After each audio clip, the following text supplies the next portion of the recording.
Pernah nggak harga produk kita dibanding-bandingin dengan toko lain? Dikatain lebih murah lah, lebih mahal lah, pasti udah kayak biasa banget kan? Padahal kita sebagai owner udah memperhitungkan semuanya, dan setiap toko punya cara perhitungannya masing-masing, seperti ada biaya buat karyawan, sewa tempat, atau bahkan sewa alat.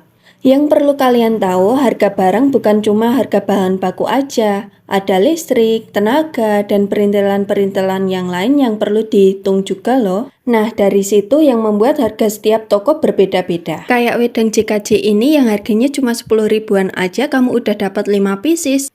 Link produk ada di bio Instagram kami ya. Salam sehat.